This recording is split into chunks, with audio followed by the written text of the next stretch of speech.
प्रायोजक हैं cancer healer centre, a new beginning. Baspa supremo Mayawati ने क्या फैसला लेकर खासकर दिल्ली चुनाव के बाद सबको चौंका दिया है। पहले आकाश आनंद पर एक कार्रवाई हुई थी और अब उनके ससुर अशोक सिद्धार्थ पर एक कार्रवाई हुई है जिसकी बड़ी चर्चा है। तो क्या इसकी कहानी है, इस बारे में बात करेंगे। इसके अलावा कल अखिलेश यादव का एक बयान आया दिल्ली चुनाव के बाद यूपी से जुड़ा कि कैसे उनके प्रयासों से या कैसे समाजवादी पार्टी की मदद के बदौलत जो परफॉर्मेंस रही कांग्रेस पार्टी की, जो 7 सीटें आई वो उनके बदौलत ही आई। तो इसके क्या मायने हैं, दिल्ली चुनाव का क्या असर यूपी में इस अलायंस से पड़ने वाला है, इस पर बात करेंगे। बात करने के लिए हमारे साथ होंगे हमारे वरिष्ठ साथी कबूल जी। कबूल जी, सबसे पहले तो मुझे लगता है कि मायावती के विषय में बात करनी चाहिए क्योंकि दिल्ली चुनाव हुआ और दिल्ली चुनाव में कोई ऐसी खास परफॉर्मेंस तो रही नहीं, खाता तो वैसे भी नहीं खुला, पर उसका असर दिख रहा है खासतौर पर अशोक सिद्धार्थ जिनके ऊपर तमाम तरह के प्रभार हैं, लंबे समय से बसपा से जुड़े हुए हैं, पेशे से डॉक्टर रहे हैं, सरकारी नौकरी छोड़ के बसपा से जुड़े थे, 2009 में एमएलसी बने थे और 2016 में मुझे लगता है बसपा की तरफ से वो राज्यसभा गए थे जो कि 2022 तक चली। और इससे भी ज़्यादा खास बात यह है कि वो मायावती के भतीजे, उनके जो भतीजे हैं आकाश आनंद, उनके ससुर हैं जी। क्या ऐसा हुआ जो इतना बड़ा एक्शन लेना पड़ा उनको, मायावती को? पहली बात तो सौरभ भाई, आपने कहा दिल्ली चुनाव में आम आदमी पार्टी खास तौर से सत्ता से विदाई हुई, लेकिन बसपा की जो है बड़ी दुर्दशा हो गई। बसपा की यह हालत थी कि 93 सीटें ऐसी थी जहां पे 1000 से कम वोट मिला है, 42 सीटें ऐसी थी जहां नोटा से भी कम वोट मिला है, एक भी सीट जीतना तो दूर है। सबसे हाईएस्ट वोट जो बसपा को मिला है वो 2300 या 2600 के आसपास वोट है। आप समझ सकते हैं जिस दिल्ली के अंदर बहुजन समाज पार्टी का एक समय 14% वोट हुआ करता था, 2-2 विधायक उसके जीत के आते थे, उस स्थिति में जहां पे उसके 4, 7, 8 पार्षद जीत जाते थे, वहां बसपा की ये हालत है। दिल्ली में बसपा के चुनाव की जो जिम्मेदारी थी वो आकाश आनंद के हाथ में थी, जो जिनके ससुर अशोक सिद्धार्थ को कल पार्टी से निकाला गया है। सवाल सबके मन में है कि आखिर अशोक सिद्धार्थ को क्यों निकाला गया है। मायावती ने अपने ट्वीट के साथ एक बात का जिक्र किया है कि तमाम चेतावनी के बावजूद ये पार्टी में लगातार गुटबाजी कर रहे थे, पार्टी विरोधी गतिविधियों में लिप्त थे, जिसकी वजह से उन्हें हटाया गया है। अब आप समझिए कि आखिर क्या गुटबाजी थी, उसकी ये चीज़ समझना है। तो आप देखिए उसके पीछे मायावती जो हैं अशोक सिद्धार्थ को लेके कोई ऐसा नहीं कल अचानक नाराज़ हुई हैं, ये पिछले काफ़ी दिनों से ये नाराज़गी थी और ये नाराज़गी लगातार उनकी थी। और मेरे पास जो जानकारी है उसमें अशोक सिद्धार्थ को समय समय पर मायावती सचेत कर रही थी, लेकिन वो नहीं माने।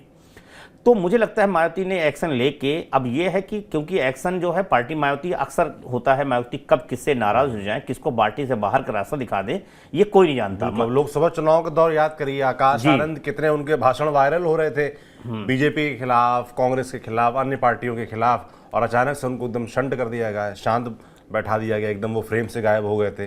फिर उनकी वापसी हुई, अब उनके ससुर साहब पे डंडा चला है। गलती क्या कर रहे थे जो आप कह रहे हैं चेतावनी दी जा रही थी अशोक सिद्धार्थ की तरफ से, करा क्या जा रहा था? 2-3 चीजें हैं। पहला कारण जो मुझे इन्फॉर्मेशन है कि वो एक तो पहला ये है कि मायावती जो है लोकसभा चुनाव के बाद से ही उनसे नाराज थी। लोकसभा चुनाव से पहले बसपा ने अपना स्पष्ट कर दिया था कि हम अकेले चुनाव लड़ेंगे, लेकिन जो अशोक सिद्धार्थ हैं वो अपने पैरेलल कांग्रेस नेताओं के साथ अलायंस की बातें कर रहे थे, उनकी तमाम कांग्रेस के 2-4 नेताओं से अलग पैरेलल बात कर रहे थे। इस बात की जब मायावती को भनक लगी तो उन्होंने बुला के डांटा। उसके बाद उन्होंने फिर जो कांग्रेस के नेताओं से संपर्क जो है नहीं किया। एक वहीं से अशोक सिद्धार्थ से काफ़ी बहन जी नाराज़ थी। उसके बाद जो है अभी खास तौर से 3 दिन पहले अशोक सिद्धार्थ की बेटी की शादी थी और उसमें आकाश आनंद भी शामिल हुए थे, लेकिन मायावती उस शादी में शामिल नहीं हुई। और अशोक सिद्धार्थ ने जहाँ जहाँ प्रभारी रहे वहाँ के 2-3 नेता जो उनके बहुत करीबी नेता थे, जो कोई ऐसा नहीं बहुत ऊंचे पदों पे रहे हैं या रहे हैं तो हटे रहे हुए हैं, इस समय वो है भी नहीं, उन नेताओं को इन्होंने शादी में बुलाया था। अच्छा। और उत्तर प्रदेश से भी कुछ अपने खास नेताओं को इन्होंने बुलाया था। ये बात जो है मायावती को बताई गई या मायावती के तक पहुंचाई गई कि अशोक सिद्धार्थ जो है जिन नेताओं को बुलाया, इससे जो पार्टी में दूसरे नेता हैं उसके अंदर असंतोष है। मतलब कि जिन नेताओं को बुलाया नहीं गया उन्होंने शिकायत कर दी, शिकायत या उनके पैरेलल या जो वहाँ के प्रभारी थे उनके जरिए एक बात पहुँचाई गई बहन जी तक। और क्योंकि उस शादी में आकाश आनंद शामिल थे, ब्लैक कलर की शेरवानी पहने अपनी, क्योंकि उनकी साली की शादी थी, तो उसमें जो नेता आए थे वो आकाश आनंद से भी मुलाकात किए थे और उसको मिलने की वजह से ये एक मैसेज गया और ये मायावती को बताया गया कि जो अशोक सिद्धार्थ हैं वो पैरेलल एक अपनी लीडरशिप स्टेब्लिश कर रहे हैं, अपने लोगों को बुला रहे हैं, इससे पार्टी में संतोष। और ये बात जो है मायावती को बहुत नागवार गुजरी, और मायावती जो पहले से नाराज थी उसमें जैसे आग में घी का काम किया ये बात, और यही चीज़ जो है मायावती की नाराज, और इसको मायावती ने तुरंत एक्शन उनके ऊपर ले लिया।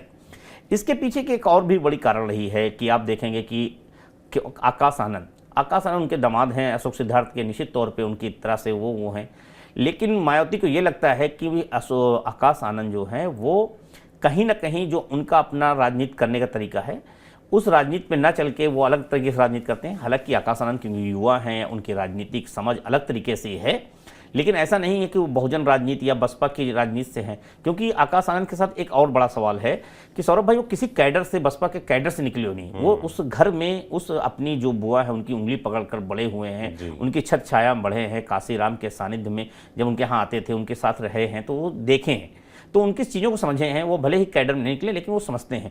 लेकिन वो राजनीति को जो पैटर्न बदला है, बसपा आज भी परंपरागत तरीके से राजनीति करती है, लेकिन आकाश आनंद थोड़ा सा अलग तरीके से राजनीति करना चाहते हैं, एक मॉडर्न तरीके से वो राजनीति करना चाहते हैं, बसपा को एक नई तरह से ले जाना चाहते हैं, जो कहीं ना कहीं बसपा के दूसरे लोग हैं उनको पसंद नहीं आ रही।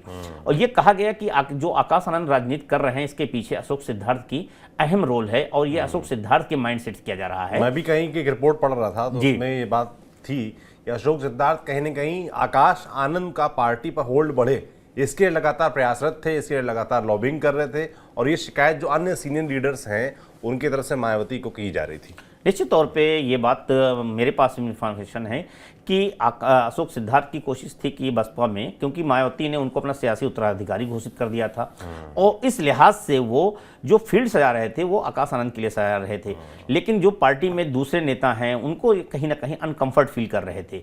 एक बात और है कि बसपा में फिलहाल जो दो नेता थे जिनके साथ आकाश आनंद के सबसे अच्छे रिश्ते थे, उसमें एक ससुर थे उनके अशोक सिद्धार्थ, दूसरे नितिन सिंह जो मेरठ के सांसद से आते हैं, साथ में उनको भी निकाला गया। हाँ, उनको भी निकाला गया, और वो नितिन सिंह जो हैं उनको अशोक सिद्धार्थ ने ही स्टेब्लिश किया है, बहुत ज्यादा आगे बढ़ाया है। तो कहीं ना कहीं जो गाजगिरी है, ये सीधा जो संदेश है मायावती का, भले ही अशोक सिद्धार्थ को निकाला है, नितिन सिंह को निष्कासित किया है, लेकिन मैसेज जो है कहीं ना कहीं आकाश आनंद के लिए भी है। ये सीधा मैसेज इनडायरेक्ट आकाश आनंद को है। आकाश आनंद क्योंकि उनके भतीजे हैं, इससे पहले उनको पार्टी में हटाया नहीं गया था, उनको उत्तराधिकारी घोषित नहीं, मतलब वो कर दिया गया था, लेकिन इस बार अब उन मायावती थोड़ा सा एक्शन में आई हैं, क्योंकि कहीं ना कहीं उसको लग रहा था कि पार्टी मायावती किसी भी सूरत में, सौरभ भाई नहीं चाहती कि उनके जीते जी किसी तरह से बसपा में उनके अलावा किसी और नेता का होल्ड बढ़े। मगर जिस तरीके से बसपा की लगातार परफॉर्मेंस गिरती जा रही है, खराब होती जा रही है, उस बीच इस तरीके के फैसले, आकाश आनंद को कभी फ्रंट पे रखना, कभी बैकडोर में भेज देना, अब ये जो फैसला किया गया है देखा जाए एक तरीके से आकाश आनंद पर ही निश्चित तौर पे वार है कह सकते हैं। तो ये क्या दर्शाता है, मायावती के दिमाग में क्या चल रहा है, वो बसपा के भविष्य को लेकर, पार्टी के भविष्य को लेकर, आकाश आनंद के भविष्य को लेकर क्या सोच रही हैं, क्या लगता है भविष्य आपको? देखिए, निश्चित तौर पे बसपा का जो भविष्य है वो बहुत प्रश्न चिन्ह पे है, बहुत बड़ी चुनौती ऐसी जगह पे खड़ी है। हालांकि आकाश आनंद को जब खास तौर से जब उनको सियासी उत्तराधिकारी घोषित किया गया तो कांटों भरा ताज की तरह सौंपा गया। उनके सामने जब आई तो बसपा सत्ता में नहीं थी, और सत्ता में कोई ऐसा नहीं कल सत्ता से बाहर हुई है, पिछले 12 साल से सत्ता से बाहर है उत्तर प्रदेश की। आप समझ सकते हैं कि 12 साल से अगर 13 साल से कोई उत्तर प्रदेश में सत्ता से बाहर है, पार्टी का ग्राफ जो है लगातार डाउन हो रहा है, चुनाव दर चुनाव बसपा का वोट परसेंटेज घटता जा रहा, देश में घटता जा रहा, प्रदेश में घटता जा रहा, जहाँ जहाँ बसपा थी गुमनाम होती जा रही। उत्तर प्रदेश में 2022 के चुनाव में महज 1 सीट जीत पाई है, वोट परसेंटेज घट के 9.5% पे आ गया है, दिल्ली में आधा % वोट परसेंटेज हो गया बसपा का, हरियाणा में घटता जा रहा है। तो निश्चित तौर पे बसपा के भविष्य को लेकर चिंता ज़रूर है कि क्या होगा, लेकिन मायावती को लगता है कि जो ये वक्त है, जो मैं आपको बता रहा हूँ कि मायावती यही समझ रही है कि ये वक्त है, ये वक्त एक दिन छटेगा और फिर दोबारा से उनका उभार होगा, क्योंकि बसपा कोई ऐसा नहीं कि दूसरे समाजवादी पार्टी की तरह या दूसरी पार्टी की तरह है। बसपा, उनका कहना है बसपा एक कैडर बेस्ड पार्टी है और उसका अपना एक कैडर है जो कभी भी आ सकता है, अभी वक्त ऐसा नहीं है। उनको लग रहा है ये दौर अभी सही नहीं, लेकिन जितना भी देरी होती जा रही है उनके सामने चुनौतियां भी बढ़ती जा रही है। कैडर बेस्ड पार्टी ऐसा उनको लगता है, जिस तरीके से स्थिरता है पार्टी में, जिस तरीके से आकाश आनंद को साइड में किया गया था, अब अशोक सिद्धार्थ को कर दिया गया है, तो ऐसे में ये अस्थिरता के बीच कैसे लोगों को वापस जोड़ना कैसे हो पाएगा ये? देखिए सौरभ भाई, एक बात मान लीजिए, बसपा में जो कुछ भी है वो मायावती के इर्द गिर्द चीजें समझे। अशोक सिद्धार्थ हो या दूसरे और भी नेता हो बसपा में, कोई ऐसा नेता नहीं है जो 4 वोट या 40 वोट जोड़ने की क्षमता रखता हो। कोई जनाधार वाला नेता नहीं। जो वोट है, जो आधार है, जितना भी बचा कुचा भी है, वो सिर्फ मायावती की वजह से, या काशीराम ने जिस तरह की कैडराइज पॉलिटिक्स बसपा की खड़े की है, अम्बेडकरी राजनीति को स्टेब्लिश किया है, वो उसकी वजह से दलितों के बीच में एक बसपा के काम धाम या उसका अपना एक मिजाज है या माइंडसेट के लोग हैं वो हैं जो, या फिर जो भीड़ जुटती भी है वो मायावती के इर्द गिर्द। अगर मायावती खुद जो है, क्योंकि देखिए बसपा दोबारा से तभी खड़ी हो सकती है जब बसपा में मायावती खुद जो है जनता के बीच में जाएं, सक्रिय हों। मायावती जनता से लगातार कटती जा रही हैं, एक बात है। दूसरी बात यह है कि जो लोग नेता हटा रहे हैं, नेता के बसपा से आने जाने से बसपा पे कोई फर्क नहीं पड़ता है, क्योंकि जैसे स्वामी प्रसाद मौर्य थे या दूसरे और बसपा के नेता थे, उनके पास तो एक थोड़ा सा सियासी आधार भी था, लेकिन जो खासतौर से बसपा में दलित नेता थे उनके पास तो आधार भी नहीं था। हालांकि जो खासतौर से ये तो अशोक सिद्धार्थ तो जाटो समुदाय से आते हैं, जबकि अगर पासी नेता होते तो एक बार मैं मान लेता थोड़ा बहुत जा है, और इनके नहीं है। तो सबसे बड़ी बात यह है कि बसपा में आने जाने से कोई फर्क नहीं पड़ता है। हाँ, ये बात जरूर है कि बसपा का चुनाव दर चुनाव घटता आधार निश्चित तौर बसपा के लिए चुनौती है। जितनी दिन इस तरह की स्थिति होगी उतना ही आकाश आनंद के लिए आने वाले समय में सियासी राह मुश्किल होती जा रही है। लेकिन मायावती का जो है, मायावती किसी भी सूरत में ये नहीं चाहती हैं कि बसपा के अंदर किसी और का उनके जीते जी होल्ड बढ़े। आकाश आनंद को भी उन्होंने एक लिमिट में आधार दी। आप देखिए कि आप आकाश आनंद को जब अपना सियासी उत्तराधिकारी घोषित किया था सौरभ भाई, तो उस वक्त उत्तर प्रदेश और उत्तराखंड की राजनीति से बाहर रखा था। कहा था आप उत्तर प्रदेश और उत्तराखंड में दखल नहीं देंगे, बाकी जगह देंगे। अभी फिलहाल पिछले दिनों जब राष्ट्रीय कोऑर्डिनेटरों की बैठक थी, राष्ट्रीय स्तर की संगठन की बैठक थी, दिल्ली में ही मायावती ने किया, उसमें तय किया कि आकाश आनंद अब राष्ट्रीय स्तर पे जो समीक्षाएं संगठन की वो देखेंगे। मायावती चाहती हैं कि आकाश आनंद उनकी तरह राजनीति करें। आकाश आनंद की राजनीति जो है वो अशोक सिद्धार्थ, जो आप कह रहे थे अभी कि अशोक सिद्धार्थ जिस तरह से स्टेब्लिश कर रहे थे वो अपने दामाद को राजनीति में, कहीं ना कहीं एक बड़ी वजह ये अशोक सिद्धार्थ की एक और पार्टी से बाहर होने की एक बड़ी वजह ये भी रही है कि जब से खासतौर से आकाश आनंद के साथ उनकी बेटी की शादी हुई है, जो उनका पारिवारिक रिश्ता मायावती के साथ जुड़ा है, वो सियासी रुतबा भी उनको हासिल हुआ है। उस सियासी रुतबे के वजह से भी वो पार्टी के नेताओं के बीच अपनी जो माहौल बना रहे थे या अपने आप को स्थापित कर रहे थे, उसका भी इम्पैक्ट पड़ा है। ये भी शिकायत हुई कि मायावती से कि वो आपके समधी होने के नाते, आकाश आनंद के ससुर होने के नाते पार्टी में लगातार किस तरह से पार्टी कार्यकर्ताओं नेताओं के बीच में वो अपना होल्ड जमा रहे हैं। ये भी तो ये वही कहीं ना कहीं मायावती को ना बात जो है नागवार गुजरी है। मायावती ये नहीं चाहती हैं कि देखिए, जब वो आकाश आनंद को इतना ज्यादा आगे नहीं अपने होने देना चाहती, तो ये तो अशोक सिद्धार्थ हैं, एक चीज। दूसरी बात यह है कि अशोक सिद्धार्थ को आप देखिए बहुत अरसे से उत्तर प्रदेश की राजनीति से दूर रखा है मायावती ने। ये खासतौर से तब से जब से आकाश आनंद के साथ उनकी शादी हुई, उसके बाद से लगातार अशोक सिद्धार्थ उत्तर प्रदेश की राजनीति से बाहर हैं। तो एक तो बड़ी बात यह है कि आखिर है, क्योंकि ये चीजें शादी के बाद से ही मायावती को इस बात का आभास हो गया था कि पार्टी नेता के बेटी के साथ शादी करने का जो असर है वो कैसे बसपा की राजनीति में पड़ रहा है। क्योंकि अशोक सिद्धार्थ, मायावती नहीं चाहती कि आप देखेंगे जब काशीराम को हटा के वो अध्यक्ष बनी है तो कैसे उन्होंने काशीराम के साथ के जो लोग थे उनको एक एक करके बाहर कर दिया। तो मायावती किसी तरह के अपने सामने चुनौती स्टेब्लिश होने नहीं देना चाहती, और राजनीति में ये मायावती जानती हैं कि जो है वो कोई उनका भतीजा हो या उनका रिश्तेदार हो, वो कहीं ना कहीं उनके सामने स्टेब्लिश हो जाए।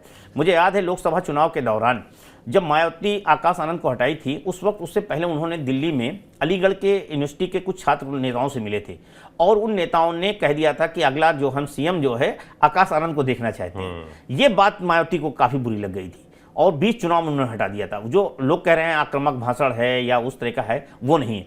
आपने देखा होगा कि मायावती के बिना इजाजत मुनकाद अली के यहाँ शादी में जो बसपा नेता शामिल हो गए उनको निकाल दिया। तो मायावती चाहती हैं कि पार्टी में जो भी नेता हैं अगर कोई फैसला लेते हैं वो उनके हिसाब से ले। तो वो कहीं ना कहीं अशोक सिद्धार्थ के यहाँ, जो अशोक सिद्धार्थ ने पार्टी नेताओं को शादी में बुलाया, मुझे लगता है मायावती चाहती रही होंगी कि उनकी मर्जी से अगर ये होता तो हो सकता है चीजें न होती।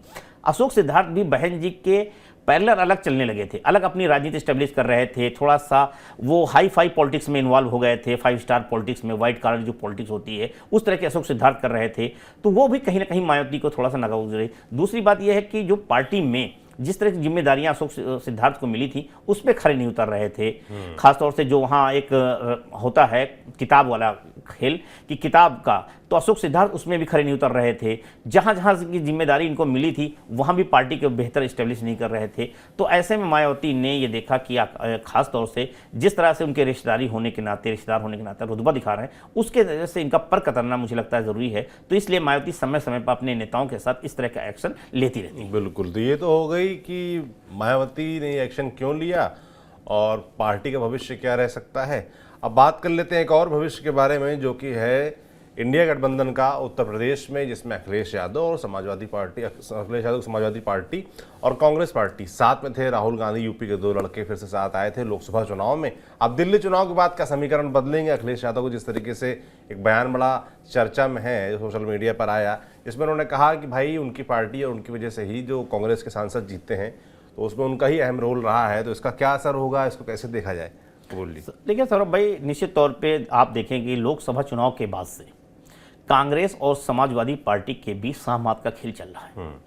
उत्तर प्रदेश की सियासत में अखिलेश यादव भी उत्तर प्रदेश से सांसद हैं, राहुल गांधी भी सांसद हैं। दोनों की कर्मभूमि जो सियासी भूमि है उत्तर प्रदेश है। अखिलेश यादव ये बात जानते हैं कि राहुल गांधी के टारगेट पे उत्तर प्रदेश जो है काफ़ी समय से है।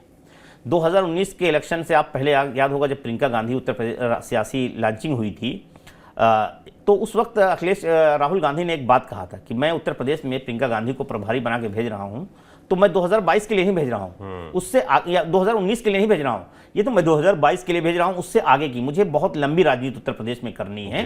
तो कहीं ना कहीं ये बात जो है कांग्रेस के मन में लंबे समय से रही है।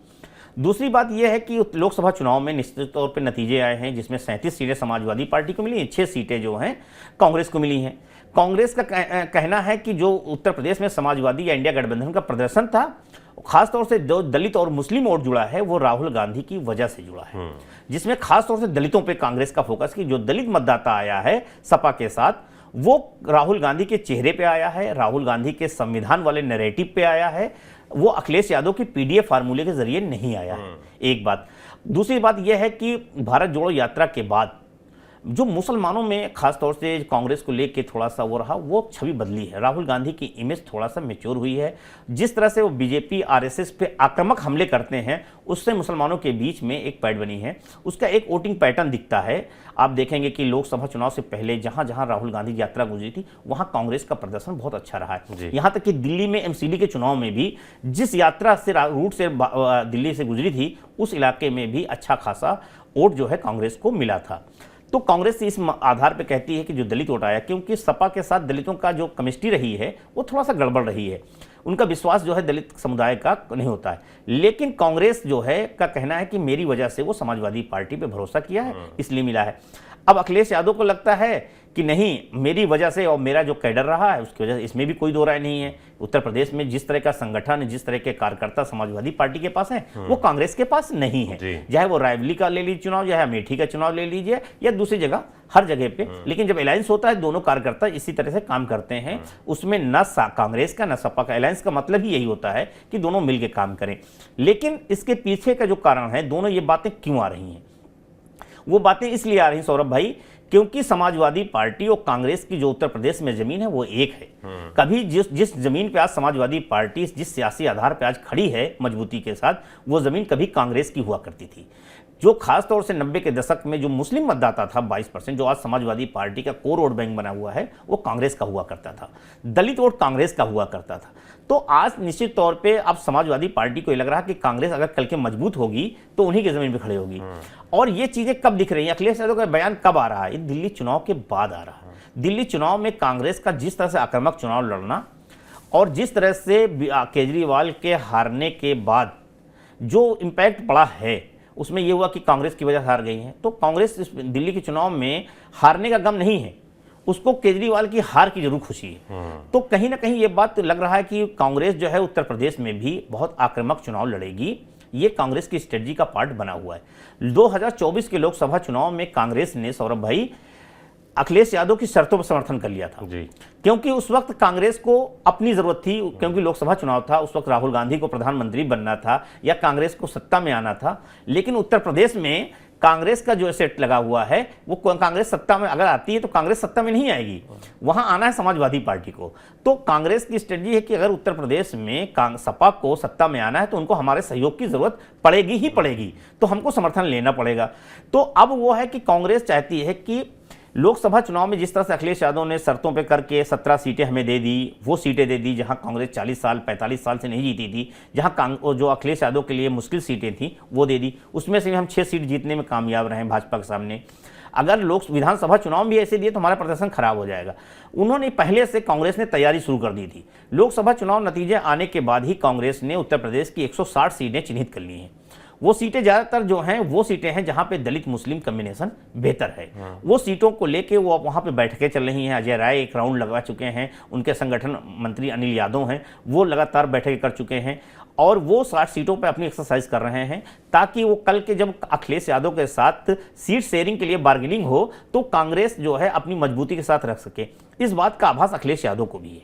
अखिलेश यादव इसीलिए ये बताना चाहते हैं कि उत्तर प्रदेश में आपका जो आधार है या लोकसभा में जो जीत के अहम कारण रहे हैं वो कारण जो है वो समाजवादी पार्टी की बदौलत रहे हैं, कांग्रेस के बदौलत नहीं रहे हैं। अगर कांग्रेस अपने ऊपर कॉन्फिडेंस कर रही है तो गलती कर रही है, आपको हमारी ही शर्तों पर रहना पड़ेगा। तो अब बात जहां पे दोनों एक दूसरे के सहमत है, कांग्रेस ये देख रही है कि उत्तर प्रदेश में जब तक सपा कमजोर नहीं होगी तब तक वो दोबारा से उसका राजनीतिक जीवन उभार नहीं होगा।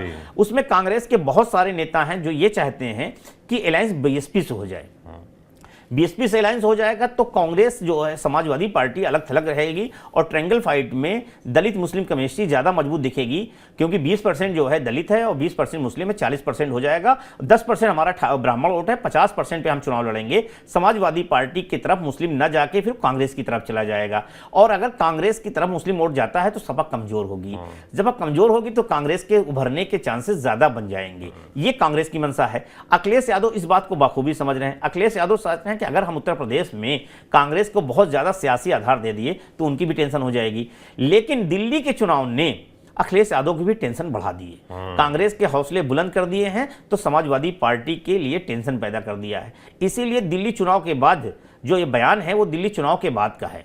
दिल्ली के चुनाव के बाद ही अखिलेश यादव कह रहे हैं कि अगर उत्तर प्रदेश में समाजवादी पार्टी की 6 सीटें आई हैं तो वो कांग्रेस की 6 सीटें आई हैं तो सपा के बदौलत आई है, सपा कार्यकर्ताओं की मेहनत की बदौलत आई है। यानी वो बताना चाहते हैं कि आज जो उत्तर प्रदेश में कांग्रेस है, जो 6 सांसद दिख रहे हैं वो सपा के सांसद हैं। इसीलिए राम गोपाल यादव के भी बयान आते हैं। आप देखिए पिछले दिनों आया था कि अरे भाई कांग्रेस के पास तो कैंडिडेट ही लड़ने के लिए नहीं थे, हमने कैंडिडेट दिया है, उसमें उज्जवल रमन सिंह का वो बात करते हैं। तो इस तरह से बात जो है की जाती है। तो मुझे लगता है दोनों के बीच बात 24 की हो रही है लेकिन निशाना 27 का विधानसभा चुनाव है। दोनों 27 के लोकसभा चुनाव को टारगेट में रख के अपने अपने एजेंडे सेट कर रहे हैं, अपने अपने नैरेटिव सेट कर रहे हैं। दोनों एक दूसरे के लिए सहमत का खेल खेल रहे हैं। लेकिन ये जरूर है सौरभ भाई कि उत्तर प्रदेश का चुनाव जो है कांग्रेस और सपा, क्योंकि सपा आप देखिए कि लोकसभा चुनाव के बाद कांग्रेस कहीं उपचुनाव नहीं लड़ती, सपा जहां जहां लड़ी है प्रदर्शन बहुत अच्छा नहीं रहा।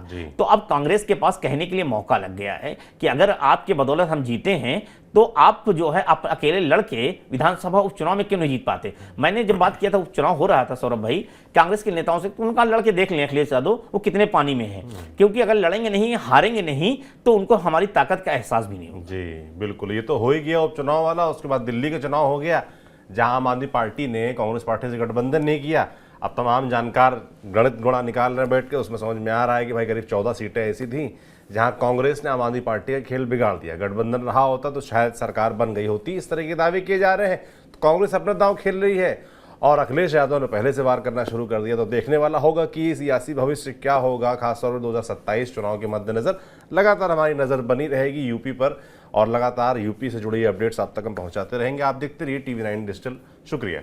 प्रायोजक हैं cancer healer centre, a new beginning.